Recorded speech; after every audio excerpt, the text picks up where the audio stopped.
পুরোটা হয় ধ্বংস হয়ে যাওয়া এক পৃথিবী থেকে, যেখানে বাকি বেঁচে থাকা কয়েকজন সার্ভাইভারের মধ্যে থেকে এক লোক সেফটি স্যুট পরে খাবার পানির খোঁজ করতে থাকে। এখন পুরো পৃথিবী বরফে ঢাকা, সব জায়গায় জনশূন্য। পৃথিবীর যেদিকেই চোখ যায় সেদিকে শুধু বরফ আর বরফ। কারণ কয়েক মাস আগে পৃথিবীতে অনেক বড় একটি তুষারঝড় এসেছিল, আর বরফের সে তুষারঝড়টি ছিল একদম বিষাক্ত, যার ফলে তখনই পৃথিবীর প্রায় অর্ধেক মানুষ মারা যায়। আর সে তুষারঝড় প্রায় একটানা কয়েকদিন যাবৎ পৃথিবীতে চলতেই থাকে। তবে তুষারঝড়টি একসঙ্গে পুরো পৃথিবীতে শুরু হয়েছিল, যার ফলে অল্প কয়েকদিনে তুষারঝড়টি একদম পুরো পৃথিবীকে বরফের নিচে তলিয়ে দেয়। তাই পৃথিবীর প্রত্যেকটি জায়গায় এখন ফাঁকা অবস্থায় পড়ে আছে। এখন এখান থেকে ঘটনা চলে যায় আজ থেকে প্রায় কয়েক মাস আগে, যখন পৃথিবী নর্মাল ছিল, যেখানে আমরা একটি বোটের মধ্যে কয়েকজন মেয়েকে দেখতে পাই। তারা আসলে পার্টি করার জন্য শহর থেকে অনেক দূরে একটি সমুদ্রে এসেছে। তো তারা সবাই মিলে এখানে অনেক মজা করছিল। কিন্তু ঠিক তখনই দেখা যায় যে সেখানকার সমুদ্রের কিনারে যে জায়গাগুলো ছিল, আস্তে আস্তে সেখানকার প্রত্যেকটি জায়গার ইলেকট্রিসিটি চলে যায়। আর কিছুক্ষণের মধ্যেই দেখা যায় যে পুরো আকাশ জুড়ে সুন্দর একটি আলো ছেয়ে যায়। আর আকাশে এই ধরনের আলো মূলত ঠান্ডা এলাকাতে দেখা যায়, অর্থাৎ যেসব জায়গায় সারা বছর বরফে ঢাকা থাকে। তিনজনে বুঝতে পেরেছিল যে এই সমস্ত জিনিস নর্মাল হতে পারে না। আর তাদের মধ্যে থেকে একটি মেয়ে দ্রুতই নৌকাটি চালু করতে ভেতরে যায়, কিন্তু অদ্ভুতভাবে কোনো ইলেকট্রিসিটি সিস্টেম কাজ করছিল না। কিন্তু এমন সময় দেখা যায় মেয়েটির সাথে থাকা দুজন বান্ধবী নিচে পড়ে যায়। মেয়েটি এতে বেশ ভয় পেয়ে যায়, আর সে সেখানে থাকা একটি জানালার মাধ্যমে বাইরে তাকিয়ে দেখতে পায় যে উপর থেকে আইস পড়ার ফলে তার দুজন বান্ধবী মারা গিয়েছে। এখন এই ঘটনার কয়েকদিন পর আমরা স্পেনের একটি দৃশ্য দেখতে পাই, যেখানে স্পেনের মানুষেরা আন্দোলন করছিল, কারণ সেদিন রাতে পুরো শহরে ইলেকট্রিসিটি চলে যাওয়ার পর থেকে এখনও দেশের ইলেকট্রিসিটি স্টেবল ছিল না। তারা তাদের প্রয়োজনীয় তুলনায় অনেক কম ইলেকট্রিসিটি পাচ্ছে, আর তাদের এই আন্দোলনের ফলে রাস্তাতে অনেক জ্যাম লেগেছিল। তো এখানে একটি গাড়িতে আমরা জোয়ান নামের এক ব্যক্তিকে দেখতে পাই। জোয়ান তার ওয়াইফ এবং তার মেয়েকে তাদের বাড়িতে ড্রপ করে দেওয়ার পর সে আজকে তার পুরনো কিছু বন্ধুদের সঙ্গে একটি পার্টি করতে যাচ্ছিল। তবে রাস্তাতে অনেক জ্যাম থাকার কারণে তার সেখানে পৌঁছাতে লেট হয়ে যায়। এরপর সে কোনো মতে তার অ্যালফ্রেডো নামক এক বন্ধুর বাড়িতে আসে, যেখানে তার বাকি বন্ধুরা অলরেডি চলে এসেছিল। আর তারা সবাই মিলে এখানে টিভিতে একটা নিউজ দেখছিল যে হঠাৎ একটি কারখানায় আগুন লাগার কারণে সেখানকার বিষাক্ত গ্যাস লিক হয়ে গিয়েছে, এবং যদি সেই গ্যাস বেরিয়ে আসে তাহলে খুব বিপজ্জনক হতে পারে। জোয়ান বলে যে তাদের এই নিউজে মনোযোগ দেওয়া উচিত নয়, এবং চার বন্ধুই গেমস খেলতে শুরু করে। শীঘ্রই তাদের বোতলটি চলে আসে। তবে তাদের মধ্যে থেকে কেউই জানতো না যে আজকের পর পুরো পৃথিবী বদলে যাবে। হঠাৎ জেনারেটর বন্ধ হয়ে যায়। ঠিক তখনই সেখানে অ্যানা নামক একজন মহিলা এসে চিৎকার করে ওঠে, যে কিনা ছিল অ্যালফ্রেডের ওয়াইফ। কারণ সে বাইরে তাকিয়ে দেখতে পায় যে সেই ডেলিভারি ম্যান সেখানে মরে পড়ে আছে। অ্যানার চিৎকার শুনে জোয়ান এবং তার বাকি বন্ধুরা সেখানে চলে আসে, আর তারা দেখতে পায় যে সত্যি সত্যি লোকটা মারা গিয়েছে, আর তার শরীরের উপর আকাশ থেকে বরফ পড়ছে। সবাই অবাক, কারণ তাদের শহরে কোনোদিনও এর আগে বরফ পড়েনি, এমনকি তাদের এই অঞ্চলে বরফ পড়ার কথাও না। তাছাড়া এখন চলছে গ্রীষ্মকাল, তাই এসব কিছু দেখে তারা সবাই বুঝতে পারে যে এই বরফটি কোনো নর্মাল বরফ নয়, কারণ এর প্রভাবে মানুষ মারা গিয়েছে। এই বরফের মধ্যে নিশ্চয়ই কোনো বিষক্রিয়া রয়েছে। তাই অ্যানা তখন দ্রুত সবাইকে বলে যে তাদের বাড়ির দরজা জানালা এবং যত ক্র্যাক রয়েছে সে সবকিছু যেন বন্ধ করে দেয়, যাতে করে কোনোভাবেই বিন্দুমাত্র বরফ বাড়ির ভেতর আসতে না পারে। তাই তারা সবাই বাড়ির প্রত্যেকটি ট্র্যাককে সিল করে দিচ্ছিল। তবে অ্যালফ্রেডো ছাড়া তার যে বাকি বন্ধু ছিল তারা সবাই এখন তাদের পরিবার নিয়ে দুশ্চিন্তা করছিল, কারণ তাদের পরিবার এখন বাড়িতে একা। আর সবচেয়ে ভয়ানক ব্যাপার হচ্ছে যে এখন তাদের ফোন এবং কম্পিউটার কিছুই কাজ করছিল না। তাই তাদের একসাথে যাকে বাকি সবাই থামানোর চেষ্টা করছে সে বাইরে বিপদ থাকার সত্ত্বেও একটা কোট মাথায় দিয়ে বাইরে বের হয়। তার মনে হয়েছিল এটা করার ফলে সে সেফ থাকবে, কিন্তু যখনই সে বাইরে বের হয় তখন সে পড়ে যায়। ভেতরে তিন বন্ধু তাকে এভাবে মরতে দেখে অনেক কষ্ট পায়। এখন সবাই ঘাবড়ে যায়। কিছুক্ষণ পর তারা এই পরিস্থিতি মেনে নেয়। ধীরে ধীরে পুরো শহর সাদা তুষারে ঢেকে যায়। এতে কোনো সন্দেহ নেই যে যারা রাস্তায় ঘুরছে তারা সবাই মারা গিয়েছে। তখনই হঠাৎ নিচ থেকে কিছু কড়া নাড়ার শব্দ আসে। সবাই হারিকে নিয়ে নিচে দেখতে যায়। সেখানে গিয়ে তারা জানতে পারে কেউ দরজার ওপার থেকে সাহায্যের জন্য ডাকছিল। বাড়ির মালিক বলেছিল এই দরজাটা সোজা গ্যারেজের দিকে খোলে, এটা সাধারণত ব্যবহার করা হয় না। তবে তারা দরজাটার চাবি পাচ্ছিল না, তাই অবশেষে তারা সিদ্ধান্ত নেয় তারা দরজাটা লক ভেঙে ফেলবে। একটা হাতুড়ি নিয়ে তারা এটাই করে। আর তখনই বাহির থেকে একটা মেয়ে ভিতরে আসে, যে কিনা আসলে ডেলিভারি গার্ল ছিল। আসলে তার সাইকেল নষ্ট হয়ে গিয়েছে, যার কারণে সে গ্যারেজের মধ্যে ঠিক করতে এসে যখনই বের হতেই যাচ্ছিল তখন সেই সময় বরফ পড়া শুরু হয়। আর যখন সে গ্যারেজে কাজ করা লোকটার গায়ে বরফ পড়ার কারণে সে মারা যায়, তখন সে বুঝতে পারে যে বরফের মধ্যে বিষাক্ত কোনো কিছু রয়েছে, এবং তৎক্ষণাৎ সে গ্যারেজে থাকা একটা প্লাস্টিক শেড গায়ে দিয়ে নেয়, যার ফলে গ্যারেজে বরফ ঢুকলেও সে বেঁচে যায়। এখন জোয়ানের মাথায় একটা বুদ্ধি আসে। সে চিন্তা করে যে সে ওই মেয়েটির মতোই তার বাড়িতে যাবে, কারণ তার ওয়াইফ এবং মেয়ের জীবন এখন অনেক ঝুঁকিতে রয়েছে। আর মেয়েটিকে দেখে তারা তো বুঝতেই পেরেছে যে শরীর ঢেকে রাখতে পারলে তারা সুরক্ষিত থাকবে। তাই জোয়ান তখন অ্যালফ্রেডোর গ্যারেজের একটি গাড়ি স্টার্ট করতে যায়। তবে গ্যারেজে থাকা প্রত্যেকটি গাড়ি খারাপ ছিল, তাই তাকে এখন পায়ে হেঁটেই যেতে হবে, কারণ গতকাল রাতে সে যে গাড়িটি নিয়ে এসেছিল তা সে এখান থেকে দূরের একটি গ্যারেজে রেখে এসেছে, যেখানে যাওয়া এখন তার পক্ষে সম্ভব নয়। অ্যালফ্রেডা তখন জোয়ানকে ভেতরে নিয়ে যায়, আর তারা সবাই মিলে জোয়ানকে পুরনো কিছু জিনিসপত্র দিয়ে একটি সেফটি স্যুট তৈরি করে দেয়, সাথে একটি গ্যাস মাস্কও পরিয়ে দেয়, যাতে করে নিঃশ্বাসের মাধ্যমে তার ভেতর বিষাক্ত গ্যাস ঢুকতে না পারে। এরপর যখন বাইরে একটু ভোরের আলো ফোটে, তখন জোয়ান তাদের কাছ থেকে বিদায় নিয়ে বাইরে পা রাখে, আর তার উপর অল্প করে স্নো পড়তে শুরু করে। তবে সৌভাগ্যবশত দেখা যায় যে জোয়ানের সেই সেফটি স্যুট কাজে এসেছে, অর্থাৎ এই স্যুটটির জন্য সেই বিষাক্ত স্নোফলের হাত থেকে বেঁচে যায়। সবাই স্বস্তির নিঃশ্বাস নেয়। তারপর জোয়ান সবাইকে বাহির থেকে ইশারা দিয়ে বলে যে সে তার ওয়াইফ এবং মেয়েকে নিয়ে আবার ফিরে আসবে। এরপর তারা সবাই মিলে কোনো সুরক্ষিত জায়গায় চলে যাবে। এটা বলে জোয়ান সেখান থেকে চলে যায়। আর পরিস্থিতি দেখে সে একদম অবাক হয়ে যায়, কারণ এক রাতের মধ্যে সবকিছু যেন একদম ধ্বংস হয়ে গিয়েছে। রাস্তাঘাটে মানুষ তো দূরের কথা, জীবিত কোনো পশু প্রাণীও নেই। তাপমাত্রা আরও কমে আসছিল। জোয়ানের কাপড়ও এই শীতকে হার মানাতে পারছে না। এমন হাড় কাঁপানো ঠান্ডা থেকে মুক্ত হতে সে দ্রুত তার মেয়ের ঘরে যাওয়ার সিদ্ধান্ত নেয়। জোয়ান ম্যাপ বের করে এবং একটা শর্টকাট রাস্তায় হাঁটা শুরু করে। স্টেশনের পেছনের হলকে পার করার পর সে রেলওয়ে ট্র্যাকে হাঁটতে থাকে। কিন্তু এর পরের মুহূর্তে তার সামনে যার দৃশ্য ছিল তা দেখে তার হুঁশ উড়ে যায়। একটা ট্রেন ট্র্যাকের মাঝখানে থেমে আছে, আর চারপাশে বহু লাশ পড়ে আছে। আর সেই ট্রেনের মধ্যে অনেক মানুষ বন্দী অবস্থায় ছিল। হয়তো তারা ট্রেনে থাকাকালীন সময় স্নোফল পড়তে শুরু করেছিল। তারা নিজেদেরকে ট্রেনের বগির মধ্যে লক করে রেখেছে, এবং তারা চাইলেও এখন আর বাইরে বেরিয়ে আসতে পারছে না, কারণ বাইরে আসলে তারা মারা যাবে, আর ভেতরে থাকলেও তারা না খেতে পেয়ে মারা যাবে। তাই তারা এখানে জোয়ানের কাছে সাহায্য চাচ্ছিল। জোয়ান তখন ট্রেনের ভেতরে চলে যায়, আর তাদের সবাইকে একটি পানির বোতল দিয়ে বলে যে তার কাছে এখন আর কিছুই নেই। সে চেষ্টা করবে তাদের জন্য কোনো সাহায্য নিয়ে আসা, ততক্ষণ পর্যন্ত তারা যেন ভুল করেও বাইরে বের না হয়। এরপর জোয়ান হাঁটতে হাঁটতে অবশেষে বিল্ডিং এসে পৌঁছায়, যেখানে অনেক মানুষের লাশ পড়ে আছে। তবে সৌভাগ্যবশত অনেকেই বুঝতে পেরেছিল যে বরফের কারণে মানুষ মারা যাচ্ছে, তাই তারা সময় মতো নিজেদেরকে সুরক্ষিত করে রাখতে পেরেছিল। এবার জোয়ান তাড়াতাড়ি করে 10 নম্বর ফ্লোরে চলে আসে, আর দ্রুত তাদের অ্যাপার্টমেন্টে চলে যায়, যেখানে তার ওয়াইফ ইলারা ছিল। জোয়ানকে জীবিত দেখতে পেয়ে সে অনেক খুশি হয়ে যায়। কিন্তু জোয়ান এখানে জানতে পারে যে তার মেয়ে ক্লারা বাড়িতে নেই, কারণ গতকাল রাতে সে তার বান্ধবীর সঙ্গে একটি পার্টি করতে গিয়েছিল। এটাই শুনে জোয়ান রেগে যায়। তবে এর চেয়ে খারাপ খবর হলো ইলারা ক্লারার বান্ধবীর ঘরের অ্যাড্রেস জানে না। জোয়ান সিদ্ধান্ত নেই সে সোজা ক্লারার স্কুলে যাবে, হয়তো সেখানে সব ছাত্রছাত্রীর অ্যাড্রেস থাকবে। কিন্তু যখনই সে দরজা খোলে, তখন দেখে যে আশেপাশের সব প্রতিবেশীরা তাদের দরজার সামনে দাঁড়িয়ে আছে। ছোট্ট একটা ব্রেক দিয়ে আবার মূল ভিডিওতে ফিরে যাচ্ছি। বর্তমানে বিশ্বের অন্যতম জনপ্রিয় বিশ্বস্ত অনলাইন বুকমেকার প্ল্যাটফর্মের সাথে তোমাদের পরিচয় করে দিতে চাই। যেমন এই ধরনের অ্যাপে আর্থিক ক্ষতির সম্ভাবনা আছে, তাই এই ধরনের অ্যাপ থেকে দূরে থেকো। আসলে জোয়ানের বরফ থেকে বেঁচে থাকার ব্যাপারটা জানাজানি হয়ে গিয়েছে। সবাই মনে করেছে যে জোয়ানের কাছে কোনো বিশেষ ইমিউনিটি আছে। তবে জোয়ান বোঝায় সে শুধু গ্যাস মাস্ক ইউজ করেছে। তখন এক লোক এসে তার মাস্কটাই চাই, কারণ এই বিল্ডিংয়ের এক মহিলা নিরাশ হয়ে নিজেকে শেষ করে দিয়েছে। আর সে পানির কল ছেড়ে রাখায় বিল্ডিংয়ের সব পরিষ্কার পানি শেষ হয়ে গেছে। তাই সবাই আশা করছে জোয়ানের মাস্ক এদের বাইরে গিয়ে পানি আনতে সাহায্য করবে। জোয়ান একটা মিথ্যা ওয়াদা করে ব্যাগ থেকে পিস্তল বের করে। কি মজা চলছে! সে আগে তার মেয়েকে বাঁচাতে চায়, তাই সে গান দিয়ে তাদের সবাইকে ভয় লাগায়। আর সে ইলারাকে নিয়ে দ্রুত সেখান থেকে দূরে পালিয়ে যেতে থাকে। কিন্তু সেই টাকাওয়ালা লোকটা, যার নাম চার্লি, তার কাছেও একটা গান ছিল। সে তখন তার সঙ্গীদের নিয়ে তাদের দুজনের পিছু করে। তবে জোয়ান কোনো মতে ইলারাকে নিয়ে নিচের ফ্লোরে চলে আসে, আর একটি অ্যাপার্টমেন্টে ঢুকে তারা সেখানকার দরজা লক করে দেয়। কিন্তু ততক্ষণে চার্লি এবং তার লোকেরাও এখানে চলে এসেছে, আর তারা তাদেরকে ধরার জন্য এখানকার দরজা ভেঙে ফেলছিল। জোয়ান এবং ইলারা এতে অনেক ভয় পেয়ে যায়, আর তারা দুজন মিলে দ্রুত সেখানে প্লাস্টিক এবং মাস্ক খুঁজতে থাকে। কারণ জোয়ানের কাছে শুধুমাত্র একটি সেফটি স্যুট এবং মাস্ক ছিল, তাই তাদের এখন আরও একটি সেফটি স্যুটের দরকার, যেটা তাদেরকে বানিয়ে নিতে হবে। কিন্তু এই অ্যাপার্টমেন্টের ভেতর তেমন কিছুই ছিল না। এদিকে চার্লির অ্যাপার্টমেন্টের দরজা প্রায় ভেঙেই ফেলেছিল। তাই জোয়ান তখন ইলারাকে বাঁচানোর জন্য তার সেফটি স্যুট এবং মাস্কটি ইলারাকে পরিয়ে দেয়, এবং তাকে এখান থেকে সোজা ক্লারার স্কুলে যেতে বলে, কারণ এতে অত্যন্ত তার ওয়াইফ এবং মেয়ে বাঁচবে। যদিও ইলারা তাকে ছেড়ে কোনোভাবেই যেতে চাইছিল না, কিন্তু জোয়ান তাকে বলে যে তাদের মেয়ের জন্য তাকে এখান থেকে যেতেই হবে। সে যেভাবে হোক নিজেকে সুরক্ষিত রাখবে, আর বেঁচে থাকলে তার সঙ্গে আবার দেখা হবে। এই বলে জোয়ান ইলারাকে কোনো মতে বাইরে বের করে দেয়। কিন্তু ঠিক তখনই চার্লি এবং তার লোকেরা সেখানকার দরজা ভেঙে ফেলে।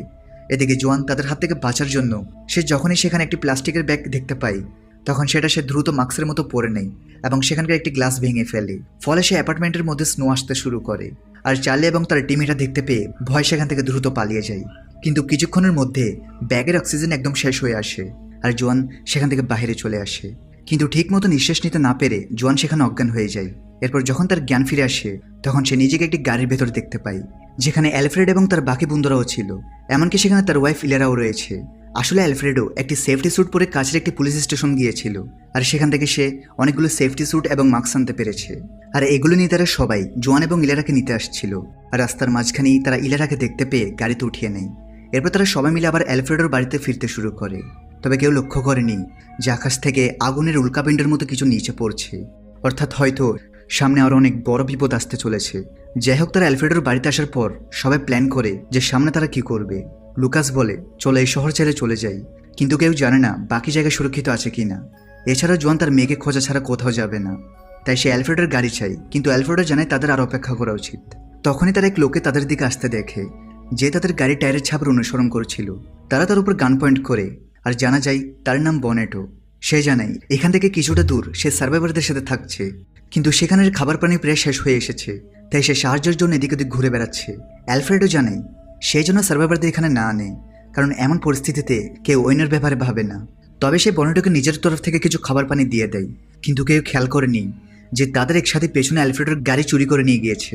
আর রাস্তায় সে উল্কাপিণ্ডের মতো জিনিসগুলো পড়তে দেখে, আর ডিস্ট্রাক্ট হওয়ার কারণে তার টক্কর সামনের গাড়ির সাথে হয়ে যায়, যার ফলে তার মৃত্যু হয়। অন্যদিকে জোয়ান এবং ইলারা তাদের মেয়েকে খোঁজার জন্য অস্থির হয়ে পড়েছিল, তাই রাত যাওয়ার পর তারা দুজন বিদায় নিয়ে তাদের মেয়েকে খুঁজতে বেরিয়ে পড়ে। তবে এখন তুষারপাতের গতি অনেক বেশি ছিল, তাই ভালোভাবে সামনের রাস্তাগুলো দেখা যাচ্ছিল না। তারা যে কোনো একটা গাড়ি খুঁজছিল, আর সৌভাগ্যবশত তারা একটা গাড়ি পেয়ে যায়। তবে এমন সময় তারা সেখানে কিছু গাড়ির আওয়াজ শুনতে পায়, যেটা কিনা অন্যান্য সার্ভাইভারদের। তবে তারা আসলে খাবার পানি লুট করতে বেরিয়েছে, তাই জোয়ান এবং ইলারা তারা দুজনেই সেখানে লুকিয়েছিল। আর দুজন সবকিছু দেখে বুঝতে পারে যে শহরে তাদের মতো আর অনেক গ্রুপ ঘুরছে, যারা কিনা বিভিন্ন বাড়িঘর এবং দোকান থেকে যত বেশি পরিমাণে সম্ভব খাবার পানি লুট করছে এবং নিজেদের কাছে সংগ্রহ করে রাখছিল, যাতে করে তারা বেশি দিন সার্ভাইভ করতে পারে। সেই সাথে তারা খাবার পানির জন্য মানুষকেও মারতে দ্বিধাবোধ করছিল না। কিছুক্ষণ চুপ করে বসে থাকার পর তারা দেখে যে সেই টিমের সবাই সেখান থেকে চলে গেছে, আর জোয়ান এবং ইলারা তখন সোজা তাদের মেয়ের স্কুলে চলে আসে। সৌভাগ্যবশত তারা তাদের মেয়ের বান্ধবীর অ্যাড্রেস বের করে ফেলে। এরপর যখন তারা দুজন মিলে স্কুল থেকে বের হতে যাবে, তখন তারা স্কুলের ক্যান্টিনের ভেতর থেকে একটি আওয়াজ শুনতে পায়। এরপর তারা ক্যান্টিনের দরজার কাছে গিয়ে দেখতে পায় যে পৃথিবী যখন ঠিকঠাক ছিল, অর্থাৎ দুদিন আগে যখন স্কুলে ক্লাস চলছিল, তখন কিছু দুষ্ট বাচ্চারা মিলে পাবলো নামের একটা বাচ্চাকে সেখানে বন্দি করে রেখেছে, আর সে প্রায় 2 দিন যাবৎ এখানে আটকা পড়ে আছে। তবে ক্যান্টিনে থাকার কারণে তার খাবার পানি তেমন অসুবিধা হয়নি। সো জোয়ান তাকে শান্ত করে সব খুলে বলে যে কিভাবে পৃথিবী আগের মতো নেই, সবকিছু ধ্বংস হয়ে গেছে। পাবলোর এগুলো বিশ্বাস না হলে জোয়ান তাকে বাইরে তাদের লাশ দেখায়, যারা তাকে আটকে রেখেছে। ওদিকে ঘরে অ্যালফ্রেডো দেখে আশেপাশের চোররা সব দোকানে চুরি করছে, তাই আবারও তাদের বাইরে গিয়ে আরও খাদ্য জোগাড় করতে হবে, তা না হলে সামনের সময়গুলোতে তাদের জন্য আর কিছু বাকি থাকবে না। অ্যালফ্রেডো এখন তার স্ত্রী অ্যানার সাথে ডেলিভারি মেয়েটাকে ঘরে থাকতে বলে নিজের আরেক সাথীকে নিয়ে অন্য এক গাড়ি করে বেরিয়ে পড়ে। এরা দুজন এটাও প্ল্যান করে এরা খাবার নেওয়ার পর নিজেদের গ্যারেজ ও ঘরকে চারদিক থেকে সিল করে দিবে, কারণ একবার খাবার শেষ হওয়ার পর বাকি চোররা তাদের ঘরের উপর অ্যাটাক করবে। এবার কিছু দূর যাওয়ার পর তারা একটি জায়গাতে থামে, যেখানে বিভিন্ন ধরনের লোহার টুলস ছিল। তারা সিদ্ধান্ত নেয় যে এখান থেকে বিভিন্ন টুলস তারা সংগ্রহ করবে, কারণ এগুলো তাদের বাড়িটিকে সিল করতে কাজে আসতে পারে। তবে এই জায়গার ভিতরে এসে তারা দেখতে পায় যে এখানে তাদের মতোই আরও বেশ কিছু সার্ভাইভাররা রয়েছে, যাদের মধ্যে বনেটোও ছিল। অ্যালফ্রেডো এবং অ্যানা বুঝতে পারে যে এটাই বনেটোর বাড়ি, আর অ্যালফ্রেডো যেহেতু বনেটোকে সাহায্য করেছিল, তাই বনেটো তাকে সাহায্য করতে চায়। সেখানে অ্যালফ্রেডোকে বলে যে তার একটি সেফ আইল্যান্ডের সন্ধান পেয়েছে, যেটা এখনো স্নোফলের হাত থেকে সুরক্ষিত আছে। অলরেডি সেখানে বেশ কিছু সার্ভাইভাররা রয়েছে, এমনকি সেখানে একটি মিলিটারি ক্যাম্পও তৈরি করা হয়েছে, আর মিলিটারিরাই সেখানে সুরক্ষা দিচ্ছে। তাই বনেটো আর তার টিম সে আইল্যান্ডের দিকে রওনা দিবে। তবে অ্যালফ্রেডো চাইলে সে এবং তার টিমও তাদের সঙ্গে জয়েন করতে পারে, কারণ এখানে থেকে তাদের কোনো লাভ নেই, অত্যন্ত বাঁচার তো চেষ্টা করতে হবে। অ্যালফ্রেডোর কাছে বনেটোর প্রস্তাবটি বেশ ভালো মনে হয়, কারণ এখানে সার্ভাইভ করেও তাদের কোনো লাভ নেই। কিছুদিন পর এই শহরের পরিস্থিতি একদম বদলে যাবে, এমনকি তাদের কাছে থাকা খাবার পানি সব ফুরিয়ে যাবে। তাই বনেটোদের সঙ্গে যাওয়াটাই তাদের জন্য বুদ্ধিমানের কাজ হবে। অন্যদিকে জোয়ান এবং ইলারা প্রথমে পাবলোকে তার ঘরে পাঠিয়ে ক্লারাকে খোঁজার সিদ্ধান্ত নেয়। তবে পাবলোর ঘরে এসে তারা দেখতে পায় পাবলোর মা বাবা মারা গেছে, তাই তাদেরকে পাবলোকে সাথে রাখতে হবে। পাবলো তার মা বাবাকে মৃত দেখে তার শারীরিক অবস্থা আরও খারাপ হতে শুরু করে, তাই তাকে ফার্মেসিতে নিয়ে যাওয়া হয় যেন কিছু ওষুধ নেওয়া যায়। তবে ফার্মেসির বাইরে তারা একজন প্রেগনেন্ট মহিলাকে দেখতে পায়, যে বাহিরে একা। জোয়ান তাকে ভেতরে আসতে দেয়, তবে এটা একটা ট্র্যাপ ছিল, আর সেই মহিলার সাহায্যে অনেক লোক ফার্মেসিতে ঢুকে জোয়ান থেকে তার গাড়ি চাবি নিয়ে নেয়, আর তাকে ইলারের সাথে বাথরুমে বন্ধ করে দেয়। এরপর যখন সে চোরা চলে যায়, তখন পাবলো দুজনকেই বাইরে বের করে। ওদিকে ঘরে অ্যালফ্রেডো তার স্ত্রীর পরামর্শ নেয় যে তাদের আইল্যান্ডে যাওয়া উচিত কিনা। অ্যানা রাজি ছিল, কারণ এখানে শীঘ্রই মানুষ খাবারের জন্য হত্যাযজ্ঞ চালাবে, তাই অ্যালফ্রেডো সেই দ্বীপের ব্যাপারে সঠিক তথ্য জানার জন্য বাড়ির সমস্ত রেডিওগুলোকে অন করার চেষ্টা করে, কিন্তু কিছুতেই কোনো লাভ হয় না। অ্যালফ্রেডো বাড়ির ছাদের উপরে গিয়ে সেখানকার অ্যান্টেনাও ঠিক করে, কিন্তু এতে কোনো লাভ হয় না। এরপর অ্যালফ্রেডো তাদের কম্পাসগুলো চেক করে, যেটার মাধ্যমে তারা আইল্যান্ডের দিকে যেতে পারবে, কিন্তু এখন কোনো কম্পাসও কাজ করছিল না। অন্যদিকে জোয়ান, ইলারা এবং পাবলো এখন পায়ে হেঁটেই রাস্তা পার করছিল। সৌভাগ্যবশত তাদের সেফটি স্যুটের কারণে কোনো ক্ষতি হচ্ছিল না, তবে তাদের তিনজনেরই অনেক বেশি ঠান্ডা লাগছিল, আর এখনও তাদেরকে অনেকটা রাস্তা পায়ে হেঁটেই পার করতে হবে। এই জন্য জোয়ান যখন সেখানে একটি গাড়ি দেখতে পায়, তখন সে সেই গাড়িটিকে লুট করার সিদ্ধান্ত নেয়। কিন্তু গাড়িটির কাছে যাওয়ার পর সে দেখতে পায় যে একটি পরিবার তাদের ছোট্ট একটি মেয়েকে নিয়ে বাঁচার চেষ্টা করছে। তাই জোয়ান আর এই খারাপ কাজটি করতে পারে না। আসলে জোয়ানের পক্ষে কোনো অন্যায় কাজ করা সম্ভব ছিল না, তাই জোয়ান ইলারা এবং পাবলোকে নিয়ে আবার হাঁটতে শুরু করে। এরপর এক পর্যায়ে তারা সেই ট্রেনের কাছে চলে আসে, যে ট্রেনের একটি বগির মধ্যে অনেকগুলো মানুষ বন্দী ছিল, কিন্তু এখন ট্রেনটির মধ্যে একজন মানুষও ছিল না। জোয়ান বুঝতে পারে যে হয়তো ক্ষুধা আর পিপাসা থেকে বাঁচার জন্য তারা বেরিয়ে গিয়েছে, আর রাস্তাতেই হয়তো তাদের মৃত্যু হয়েছে। সে নিজের পরিবারকে বাঁচাতে গিয়ে তাদের জন্য কিছুই করতে পারেনি, কিন্তু এমন পরিস্থিতিতে তার কিছুই করার ছিল না। এরপর জোয়ান ক্লান্ত হয়ে ইলারা এবং পাবলোকে নিয়ে অ্যালফ্রেডোর বাড়িতে চলে আসে, আর এখানে সে তারা জানতে পারে যে অ্যালফ্রেড এবং বাকি সবাই একটি সেফ আইল্যান্ডের দিকে যাচ্ছে, কারণ এখানে থাকলে তাদের জীবনের ঝুঁকি রয়েছে। অ্যালফ্রেডো তখন জোয়ানকে বোঝায় যে অনেক হয়েছে, তার মনে হয় না যে এতক্ষণ পর্যন্ত তার মেয়ে বেঁচে আছে, তাই জোয়ান দেখে এখন তার মেয়েকে খোঁজা বন্ধ করা উচিত, তার উচিত তাদের সঙ্গে সেফ আইল্যান্ডে যাওয়া। কিন্তু জোয়ান এতে রেগে যায়, কারণ সেই তার মেয়েকে ছাড়া কোথাও যাবে না। শেষ পর্যন্ত তারা সিদ্ধান্ত নেয় জোয়ান আর ইলারা অ্যালফ্রেডো থেকে আলাদা হয়ে যাবে তাদের মেয়ের জন্য। তবে তারা কেউই জানতো না বাহিরে আর এক বড় বিপদ তাদের অপেক্ষা করছে।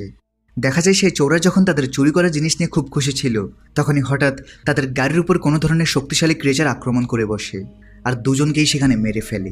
এখন এটা কি ছিল? এটা অনেক বড় রহস্য, যা আমরা পরে জানতে পারবো।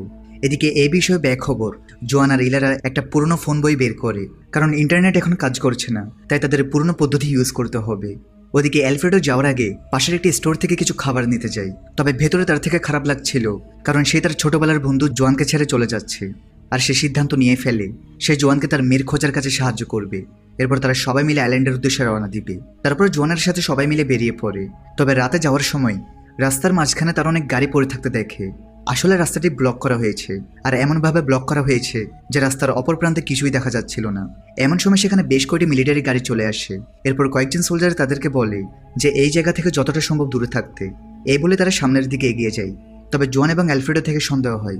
তারা ভাবছিল যে সোলজাররা হয়তো তাদের থেকে কিছু লুকাচ্ছে, হয়তো এই ব্লক করার রাস্তার পেছনে এমন কিছু রয়েছে যেটা সোলজাররা সকলের কাছ থেকে গোপন করছে।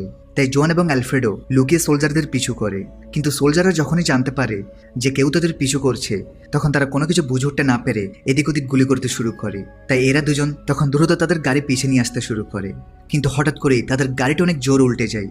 আর এখানে আসার পর জোয়ান আর অ্যালফ্রেডো বুঝতে পারে যে সোলজাররা কেন তাদের এখান থেকে দূরে থাকতে বলছে, কারণ তারা দূর থেকেই দেখতে পায় যে সেই ব্লক করার রাস্তার পেছনে দানব আকৃতির অনেকগুলো ভয়ানক ক্রিচার রয়েছে, যারা কিনা এক এক করে সোলজারদের উপর আক্রমণ করছিল। জোয়ান এবং অ্যালফ্রেডো ভয় পেয়ে যায় আর বুঝতে পারে যে সোলজাররা আসলে ক্রিচারগুলোকে বন্দি করে রাখতে চাইছে। এদিকে ক্রিচারগুলো তাদেরকে দেখতে পেয়ে এদিকে আসতে থাকে, আর সমস্ত গাড়ি সরিয়ে এক এক করে বেরিয়ে আসতে থাকে। এরা বাঁচার জন্য উল্টে যাওয়া সেই গাড়িটির পেছনে লুকিয়ে পড়ে আর সবকিছু শান্ত হয়ে যাওয়ার জন্য অপেক্ষা করতে থাকে। সেখানে তারা সোলজারদের কয়েকটি গান খুঁজে পায়, কিন্তু তারা এটা ভালোভাবেই বুঝতে পারে যে এই গান দিয়ে তারা এত বড় ক্রিচারদের কিছুই করতে পারবে না, তাই তারা সবকিছু শান্ত হয়ে যাওয়ার জন্য অপেক্ষা করছে। তবে ক্রিচাররা তাদের নোটিস করে ফেলে, আর তাদের থেকে বাঁচার জন্য সবাই পালাতে শুরু করে। আর কিছু দূর পালানোর পর একটি জায়গায় তাদের এক লোক ভিতরে আসতে বলে, আর সে উপর থেকে আগুন ফেলে ক্রিচারগুলোকে সরিয়ে দেয়। এরপর জোয়ানরা ভেতরে ঢোকার পর দেখতে পায় যে এই চার্চের মধ্যে অনেক সার্ভাইভার লুকিয়ে আছে, আর চার্চের লিডার নান তাদেরকে বিল্ডিংয়ের ছাদে নিয়ে যায়, এবং সে তাদেরকে আকাশে সেই আগুনের মতো বস্তুটি দেখায় এবং বলে যে এগুলো হচ্ছে এক ধরনের স্পেসশিপ, যেটা কিনা অন্য কোনো গ্রহ থেকে এসে পৃথিবীতে ঘুরে বেড়াচ্ছে। আর এগুলো আকাশে দেখা দেওয়ার পর থেকেই আশেপাশে অদ্ভুত ক্রিয়েচারগুলো দেখা যাচ্ছে। হতে পারে ক্রিয়েচারগুলো অন্য কোনো গ্রহ থেকে এখানে এসেছে, অর্থাৎ তাদের সামনে আরও অনেক বড় বিপদ আসতে চলেছে। এবার দেখতে দেখতেই রাত হয়ে যায়। তাই জোয়ান এবং অ্যালফ্রেডো তাদের টিমের কাছে ফিরে যাওয়ার সিদ্ধান্ত নেয়, কারণ তাদেরকেও এই ক্রিয়েচার সম্পর্কে সতর্ক করতে হবে। কিন্তু নান এখানে কোনোভাবেই তাদেরকে এখানকার দরজা খুলতে দিতে চাইছে না, কারণ যদি ভুল করে সেই ক্রিয়েচারগুলো একবার বুঝতে পারে এখানে মানুষ রয়েছে, তাহলে সব ক্রিয়েচার একসঙ্গে এখানে চলে আসবে। তাই তারা যেন কাল সকালে সবকিছু দেখে শুনে তারপরে যায়। এখন সবাইকে বাঁচানোর জন্য আজকের রাতটা তাদেরকে সেখানেই থাকতে হয়। রাতে দেখা যায় এখানকার প্রত্যেকে এক এক করে পাহারা দিচ্ছিল। এদিকে জোয়ান তো তার মেয়ের ক্লারার জন্য চিন্তিত ছিল। সে মনে মনে চিন্তা করছে যে তার মেয়ে হয়তো আর বেঁচে নেই। এমন সময় জোয়ান বাইরে থেকে কিছু আওয়াজ শুনতে পায়, তাই চেক করার জন্য জোয়ান সোজা উপরে চলে যায়। এরপরে সে বাইরে তাকিয়ে দেখতে পায় যে বাইরে এখনো শত শত ক্রিয়েচার রয়েছে। অর্থাৎ এদের সংখ্যা আরও বেড়েই চলছে। আর এখন এমন একটি সময় আসতে চলেছে যে চার্চের বিল্ডিংয়ের কেউই আর বাঁচতে পারবে না। তাই জন ভেতরে এসে সবাইকে সতর্ক করে দেয় আর বলে তাদের এখন এখান থেকে বের হতে হবে। সবাই প্রস্তুত হতে থাকে। জোয়ানের মধ্যে ক্রিয়েচাররা হয়তো এখন ঘুমাচ্ছে, তাই রাতেই পালাতে হবে। এখন সব সার্ভাইভার জোয়ানের পেছনে লাইনে দাঁড়িয়ে বিনা আওয়াজে চলতে থাকে। কিছুটা দূরে এসে সে বাকিদের একটা বাসে ঢুকিয়ে দেয়। তবে সেখানে একটি দেয়াল ছিল, তাই জোয়ান এবং আরও বেশ কয়েকজন সে দেয়ালটি ভাঙতে শুরু করে যাতে এই জায়গা দিয়ে তারা এখান থেকে পালাতে পারে। কিন্তু অন্যদিকে বাসের মধ্যে ছোট্ট একটি বাচ্চা ছিল, আর হঠাৎ করে বাচ্চাটি কাঁদতে শুরু করে। এতে তার কান্নার আওয়াজে সেখানে বেশ কয়েকটি ক্রিয়েচার চলে আসে, আর ক্রিয়েচারগুলো বাসটির উপর হামলা করতেই যাবে, কিন্তু ঠিক তখনই দেখা যায় যে তাদের মধ্যে এক বয়স্ক দম্পতি সোজা চার্চের ছাদে চলে যায়, আর সেখানে গিয়ে অনেক জোরে জোরে ঘন্টা বাজাতে শুরু করে, যার ফলে ক্রিয়েচারগুলোর মনোযোগ সেদিকে চলে যায়। আর তারা দুজন একে অপরের হাত শক্ত করে চেপে ধরে আর শেষবারের মতো দুজন থেকে বিদায় জানায়, কারণ তারা বাকি মানুষদেরকে বাঁচানোর জন্য নিজেদের স্যাক্রিফাইস করেছে। অন্যদিকে সে দেয়ালের পেছনে কোনো রাস্তা ছিল না, তাই জোয়ানের সাথে বাকিরা সে গাড়ি স্তূপটির কাছে আসে, আর সেখান থেকে তারা কোনো মতে একটি ভালো গাড়ি বের করে ফেলে। তবে ক্রিয়েচাররা তাদের উপস্থিতির টের পেয়ে দিকে আসতে থাকে। জোয়ান ক্রিয়েচারগুলোকে শ্যুট করতে করতে কোনো মতে তার সমস্ত সঙ্গীদেরকে একটি গাড়ির মধ্যে বসিয়ে দেয়, আর কোনো মতে গাড়ি স্টার্ট করে সেখান থেকে চলে যায়। ফলে সেই ক্রিয়েচারগুলো আর তাদেরকে ধরতে পারে না। তারা তাদের বাড়ির সামনে চলে আসে। এরপর তারা বাকিদের সবাইকে বিদায় জানিয়ে দ্রুত তাদের বাড়িতে আসে, এটা দেখার জন্য যে তারা সবাই ঠিক আছে কিনা। তবে সারপ্রাইজিংলি এখন এখানে তার মেয়ে ক্লারাও ছিল, অর্থাৎ তার মেয়ে ক্লারা বেঁচে আছে। আসলে ক্লারা গতকাল রাতেই তাদেরকে খুঁজতে এখানে চলে এসেছে, কারণ সেই জানতো যে অ্যালফ্রেডো তার বাবার অনেক ভালো বন্ধু, তাই তার মা বাবা এখানেই থাকতে পারে। তাই এতদিন পর জোয়ান আর ইলারা স্বস্তির নিঃশ্বাস ফেলে। তারা দুজন তাদের মেয়ের সঙ্গে আজকের দিনটা রিল্যাক্সে কাটায়। ওদিকে বাকি সবাই পুরো প্রস্তুতি নিচ্ছিল যেন তারা এখান থেকে বের হয়ে সেই আইল্যান্ডে যেতে পারে। তখনই সেখানে সার্ভাইভারদের আরও একটা গ্রুপ চলে আসে, আর তারা অ্যালফ্রেডোকে অফার দেয় যে সে তার ঘর আর গ্যারেজের বদলে তাদের হোম ট্রাকটা নিয়ে নেক, যেখানে অনেক লোক আরামে থাকতে পারবে। এখানে অ্যালফ্রেডো তো এমনিতেই আইল্যান্ডে যেতে চায়, তাই সে এই অফারে রাজি হয়। এখন সব মেম্বারের জিনিসপত্র প্যাক করে সে ট্রাকে করে বের হওয়ার জন্য তৈরি হয়ে যায়। এরই মাঝে অ্যালফ্রেডো নোটিস করে ক্লারা যখন থেকে ফিরে এসেছে সে অনেক অদ্ভুত আচরণ করছে, যেন সে নিজের কন্ট্রোলে নেই। তবে কেউ এই ব্যাপারে তেমন মনোযোগ দেয় না। এবং ফাইনালি তারা সবাই আইল্যান্ডের উদ্দেশ্যে রওনা দেয়। কিন্তু তারা যখন অনেকক্ষণ ড্রাইভিং করার পরে সমুদ্রের কাছাকাছি পৌঁছে যায়, তখন তারা এখানে আরও একটি প্রবলেমের সম্মুখীন হয়। এখানে পৃথিবীর বদলে যাওয়া জলবায়ুর কারণে সমুদ্রের পানির লেভেল এখন কমে গিয়েছে, তাই তাদের অন্য কোনো লোকেশন খুঁজতে হবে যেখান থেকে তারা বোটের ব্যবহার করতে পারবে। কিন্তু আজকে কিছুক্ষণ পরে সন্ধ্যা হয়ে যাবে, তো আজকের রাতটি কাটানোর জন্য তারা একটি শপিং মলে চলে যায়, যেখানে অনেক সার্ভাইভাররা আশ্রয় নিয়েছে। এমনকি তাদের মধ্যে সেই সমস্ত সার্ভাইভাররাও ছিল যাদেরকে সেদিন চার্চ থেকে বের করে জন বাঁচিয়েছে। আর এখানকার সমস্ত সার্ভাইভার্সরা একে অপরকে সাহায্য সহযোগিতা করে এখানে সার্ভাইভ করছে। এদিকে এমন সময় ক্লারা সেখানে অদ্ভুত আচরণ করছিল, তবে কিছুক্ষণের মধ্যেই সব ঠিক হয়ে যায়। সবাই ভাবে ক্লারা অসুস্থতার জন্য এমনটা করছে। এটা ভেবে সবাই বিশ্রাম নেওয়ার জন্য ঘুমিয়ে পড়ে। এবার পরদিন অনেক সকালবেলা জোয়ানের ঘুম ভেঙে যায়, কারণ সে শপিং মলের মধ্যে সকলের চিৎকারের আওয়াজ শুনতে পায়। এরপর সে যখন বিষয়টি চেক করতে আসে, তখন সে দেখতে পায় যে বাইরে স্নোফল পুরোপুরিভাবে থেমে গিয়েছে এবং আস্তে আস্তে রোদ উঠেছে। সেই সাথে মানুষ এখন বাইরে যেতে পারছে, তাদের এখন কিছুই হচ্ছে না, অর্থাৎ স্নোফল থেকে বিষাক্ত গ্যাস চলে গিয়েছে। এটা দেখে সবাই অনেক খুশি হয়, কারণ পুরো পৃথিবী আবার নর্মাল হচ্ছে। সবাই ভাবছিল যে এটা কোনো স্বপ্ন নয়তো, কিন্তু ঠিক তখনই সেখানে একটি গ্যাং চলে আসে, আর তারা অনবরত বাইরে থাকা সবার উপর গুলি করতে থাকে। সবাই তখন নিজেদের জীবন বাঁচানোর জন্য সেখান থেকে দৌড়াতে শুরু করে। এদিকে জোয়ান এখানে নিজের টিমকে বাঁচানোর জন্য সে তার বন্দুক দিয়ে একাই সেই গ্যাংয়ের সঙ্গে লড়াই করতে থাকে। তবে সৌভাগ্যবশত তাদেরকে বাঁচানোর জন্য সেখানে আর্মি সোলজাররা চলে আসে, আর তারা সেই গ্যাংয়ের উপর অ্যাটাক করে সমস্ত সার্ভাইভারদেরকে বাঁচিয়ে নেয়। সোলজাররা সব সার্ভাইভার্সদেরকে সঙ্গে করে একটি সুরক্ষিত জায়গায় নিয়ে যাচ্ছিল। তবে যাওয়ার পথে তারা সবাই আশেপাশে দেখে যে এখন চারপাশে রোদ ওঠার কারণে সমস্ত বরফগুলো গলতে শুরু করেছে এবং সমুদ্র আস্তে আস্তে পানি দিয়ে ভরে যেতে শুরু করেছে। যদিও সবাই জানে সে এলিয়েন যে পৃথিবীতে ঘুরে বেড়াচ্ছে, সো তারা তো এদের জন্য বিপদ হয়ে রয়েছে। এখন এখান থেকে ধীরে ধীরে কয়েক সপ্তাহ চলে যায়। জন এবং তার সব সার্ভাইভার মিলিটারি সৈনিকদের সাথে শহরের বাইরে একটা ক্যাম্পে থাকা শুরু করে এবং সবাই মিলেমিশে একসঙ্গে খাবার পানির ব্যবস্থা করে। সেই সাথে সোলজাররা এখানে তাদেরকে মিলিটারি ট্রেনিংও দেয়, যাতে করে তারা সবাই মিলে সেই ক্রিয়েচারগুলোকে মারতে পারে এবং পৃথিবীকে সুরক্ষিত রাখতে পারে। অন্যদিকে এখন রেডিও সহ যত ইলেকট্রনিক ডিভাইস ছিল সব কিছুই আস্তে আস্তে কাজ করতে শুরু করেছে। আর মিলিটারি ক্যাম্পের রেডিওর মাধ্যমে তারা সবাই জানতে পারে যে পুরো পৃথিবী থেকে সেই বিষাক্ত গ্যাস চলে গিয়েছে এবং আস্তে আস্তে মানুষ তাদের স্বাভাবিক জীবনে ফিরে যাচ্ছে। তবে কেউই বুঝতে পারছিল না যে এসবের শুরু কিভাবে হলো আর থেমে গেল কিভাবে। তবে এখন পর্যন্ত তারা কেউই তাদের শহরে প্রবেশ করতে পারেনি। তারপর একদিন সোলজাররা তাদের মধ্যে থেকে কয়েকজন মানুষকে শহরে পাঠানোর সিদ্ধান্ত নেয়, যাতে করে সেখানের অবস্থা দেখতে পারে যে শহরটি এখন থাকার উপযোগী কিনা। সেখানে যেতে তাদেরকে একটি ট্রেন ব্যবহার করতে হবে, যেটা সোজা তাদের শহরের দিকে যায়। পরদিন তারা সবাই মিলে সেই ট্রেনটির মাধ্যমে শহরে প্রবেশ করে। তবে ট্রেন থেকে নামার পর তারা দেখতে পায় শহরের অনেক জায়গা ধ্বংস হয়ে গিয়েছে, পুরো শহর পরিত্যক্ত অবস্থায় পড়ে আছে, আশেপাশে কোনো মানুষ নেই। এরপর তারা প্রত্যেকটি জায়গা চেক করে একদম অবাক হয়ে যায়, কারণ এখন শহরের মধ্যে একটি ক্রিয়েচারও ছিল না। তবে তারা বুঝতে পারছিল না যে হঠাৎ করে ক্রিয়েচারগুলো কোথায় গেল। হয়তো পৃথিবীতে এখন সে বিষাক্ত গ্যাস না থাকার ফলে ক্রিয়েচারগুলোও চলে গেছে। তবে শহরের অনেক জায়গায় কিছু মানুষকে দেখা যায় যারা অদ্ভুত ধরনের আচরণ করছিল। হয়তো বিপদ এখন আর শেষ হয়নি। যাই হোক, পৃথিবী আবারও মানুষের বসবাসের উপযোগী হয়ে উঠেছে। যদিও পরিস্থিতি এখন আর আগের মতো নেই, তাদের ঘরবাড়ি, রাস্তাঘাট, তাদের প্রিয় শহর সবকিছু একদম ধূলিসাৎ হয়ে গিয়েছে। কিন্তু মানুষ চেষ্টা করলে সবকিছুই সম্ভব। তাই তারা সবাই মিলে একসঙ্গে ঘুরে দাঁড়াবে এবং কাঁধে কাঁধ মিলিয়ে নতুন এক পৃথিবী গড়ে তুলবে। আর এখানেই সিরিজটির সিজন 1 শেষ হয়। সিজন 2 এখনও রিলিজ দেয়নি, তাই যখন সিজন 2 আসবে আমি দ্রুত সেটারও এক্সপ্লেন নিয়ে হাজির হয়ে যাব। তবে ভিডিওটি কেমন লেগেছে অবশ্যই কমেন্টে জানাবে। ভালো লাগলে অবশ্যই একটা লাইক করে দিবে। সবাই ভালো থাকো, সুস্থ থাকো।